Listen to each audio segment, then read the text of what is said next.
experience. Boaster, we always commend him for the way that he calls. We even saw in the IGL roundtable his philosophy on the game, all that stuff. I mean, there's no doubt about it. In this team's history, it has been at times tumultuous, but one cannot argue that FNATIC have certainly established themselves as the faces, the icons of EMEA with all the success that they've had in their time. Yeah, and 2023 was going to be their year. Speaking about all the trophies, but they're missing the most relevant one, the one that everybody wins, the one that everybody remembers at the end of the year, and that is champs. Yes, we've seen FNATIC lifting the trophies with amazing players, in and out, just having crazy series. But at the end of the day, they are still looking to become world champions, and they're currently on the best path they've ever had. They've never made it this far in champions. And it's so incredible to see how Boaster's system has worked with anyone in the roster, any new player, any change. He continues to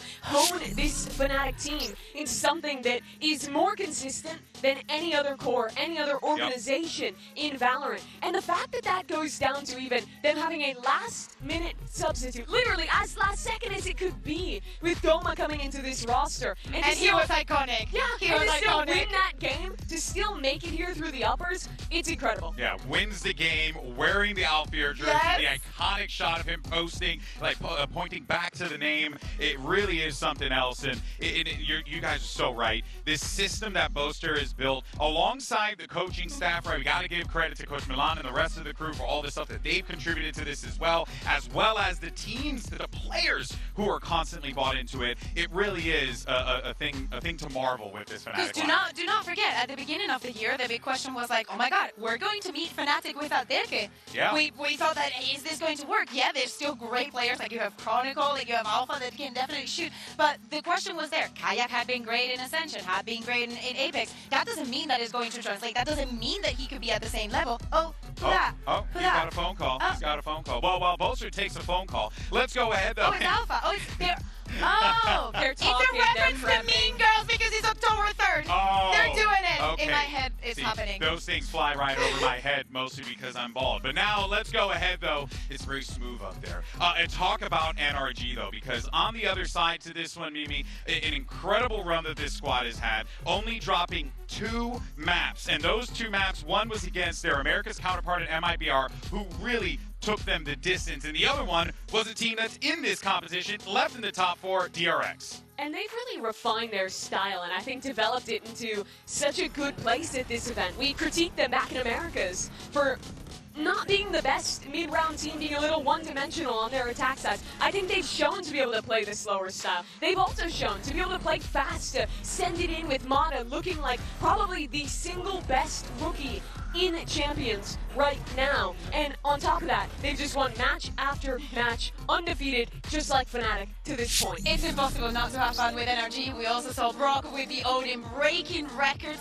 and just bringing in all the vibes. I'm actually really in love with this squad. I'm happy that tomorrow, at least today, nobody's going home. Yeah, I know, right? But the thing is, I mean, Mata, thinking about his run this year, what is he? Is the record for most aces in Americas, right? In his rookie year, that's not just per year. That is overall, and he got it in a year of flying. Unbelievable. That is going to be a lot for FNATIC to have to deal with. But let's talk about the other side a little bit more, because one of the things that we were discussing was the one trophy that they have never been able to acquire, and that is the Champions Trophy. But Mimi, this team, they are in a prime position to be able to do so, and more importantly, they broke that curse. They got top 3. They're here now. Question is, can they finish the race? What's even more incredible to me, Bea, is that we widely know them as the best team in Valorant, the winningest team in Valorant, despite never lifting a Champs Trophy, excuse me. This is such a huge opportunity for them to finally be in the top 3, to be able to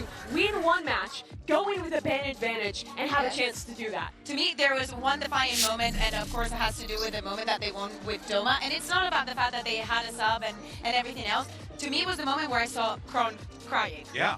Seeing him so emotional in those videos. You know he wants it. The pressure that they must have felt, being like, we're doing so well in the tournament, now we have to deal with the fact that Alpha is not here, and having all that pressure just leave your body after having an amazing amazing performance in winning the match, that is when you know this is real. But good news is, Alfier's back. He's cleared, he's healthy, he is good to go. But of course, Doma, apparently he's going to be sticking around with the squad this weekend, you know, trying to Might as well. maybe do a little of that baby bay treatment. Yeah, hype you up saw squad in the perhaps. arrivals hanging out with the team, but this is such a big moment for Fnatic because they won without Alpha. And in my opinion, Alpha has been their best player at this event. He's been absolutely incredible. For this round. Kayak Kron stepped up to fill the gap. Now they have another player. Fnatic's talent goes so deep that they can literally be missing one of their key players, and two others are just gonna step up, play incredible, and win a match at this level.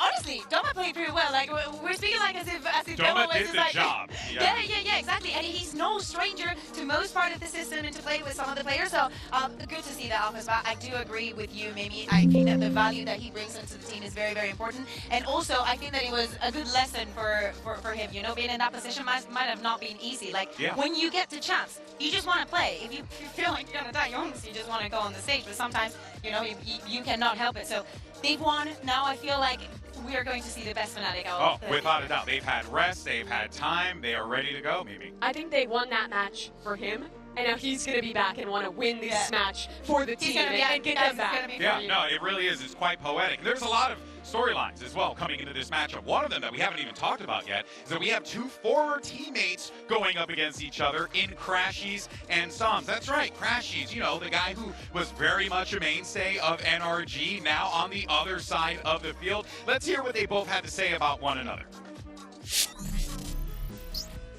Firstly, I would love to play NRG. You know, I have a couple ex-teammates on there, Sam and Ethan, and I think they're on a very Cinderella run right now, and I want to be the one to end that run for them. Definitely want to end their run, but you know, I have friends on that roster, so it'll just be fun to play them. I think I've also haven't lost to an NA team this year. I think I'm 4-0 against them, so I feel like I'm the Grim Reaper right now. So hopefully we play against NRG. I've learned a lot from Austin, really. Like, he was my mentor my first 2 years of playing. He's an incredible player. Yeah, and even he's just such a nice human, you know? He teaches you a lot about life in itself. So, I'm just excited to play him. Yeah. I think it'll be a good game no matter what. I would definitely say different tones. Crashies, I want to destroy my friends and enemies. Some is a nice guy. That being said, though, I respect it. I respect Sam's perspective on it, but I also respect Crashy's perspective, Mimi, because there's an opportunity here for him to not just, you know, like, win for Fnatic, but also hoist that trophy over his head that he has been chasing as well. His career was defined as a member of a core. He was always the third guy with, you know, with Finesse, with Victor, all together, with Optic, going through to NRG. That's how everyone knew him. That's how he built his legacy. And then he finally goes off, not with the team anymore, has to go all the way to Europe to even get an opportunity, is hated on in his first showing in kickoff. People don't believe in him. And then he shows up, he plays consistently well, he delivers for Fnatic, and now he makes it to a final in Toronto, and he's back to try and do the same again. I think that the growth that we've seen in Crashes, I know that we've spoken a lot about the fact that he's happier now and that we're treating him right, but I really Yeah, we feel treated that him so the most bad in important thing America. is the overcoming the adversity and seeing yourself in a position where you're far away from home, you feel like you might not have your best performance, that you're not reaching the level that you could. The support system that you have around you still believes in you and still going to help you and is going to lead you to that success. You have to trust the process, and Crashes has proved that the process works. No, couldn't have said it better myself. It's very clear that whatever Fnatic has cooking up, it works no matter who you slot in to that spot. But let's keep the conversation going about these former teammates. We got Yinsu standing by.